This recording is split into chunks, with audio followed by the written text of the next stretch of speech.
திருமாவர்கள் மீதோ விசிகா மீதோ சமீப காலமா அதிகமான விமர்சனங்களை பார்க்க முடியுது. இதுக்கு காரணம் அவர் தாவேகாவில் இணைஞ்சிட்டாரு, அமைச்சரவையில் இடம் பெற்றுட்டாரு அப்படிங்கிறது தான். தாவேகா மீதோ விஜய் அவர்கள் மீதோ நமக்கு அதிகமான விமர்சனங்கள் இருந்தாலுமே இந்த ஒரு விஷயத்த கண்டிப்பா நம்ம பாராட்டியே ஆகணும்.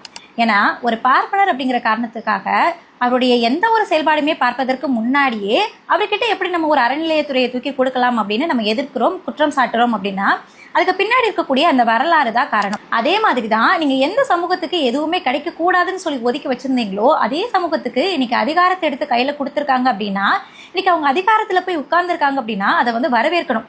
அதை விட்டுட்டு யார் மூலியமா அந்த அதிகாரம் வந்துச்சு தெரியுமா, எப்படி வந்தது தெரியுமா, காலனைக்கு இப்படி ஒரு அதிகாரம் உங்களுக்கு தேவைதானா, பிச்சை எடுத்து இப்படி ஒரு அதிகாரம் தேவைதானான்னு எச்சத்தனமா விமர்சனம் செய்யக்கூடாது. இதுக்கு பதிலா நான் சொல்றதை விடையும் நடிகர் அமீர் அவர்கள் பைசன் படத்துல ரொம்ப அழகா சொல்லியிருப்பாரு. பாருங்க, ஒருத்தன் இந்த புழுதி காட்டுல உருண்டு எந்திரிச்சு அவ்வளவு அவசரத்துக்கு போயிருக்கான். உனக்கு அவன் பிச்சைக்கார பயிலா தெரியுது. யார் மூலமா மேல போனாங்கல்ல, அவன் திறமை விஷயத்துல போயிருக்கான். இனி என்னைக்கு அவனோட அடையாளம் ஓம் பண்ணுதாங்க, அது பத்தாடே உனக்கு. இங்கே இதே மாதிரி வேலையை உடைக்கிறது மட்டும் திமிரு இல்ல, யாருமே வேலை போட முடியாத ஒசரத்துக்கு ஒருத்த போறான் பாரு, அதுவும் திமிருதான்.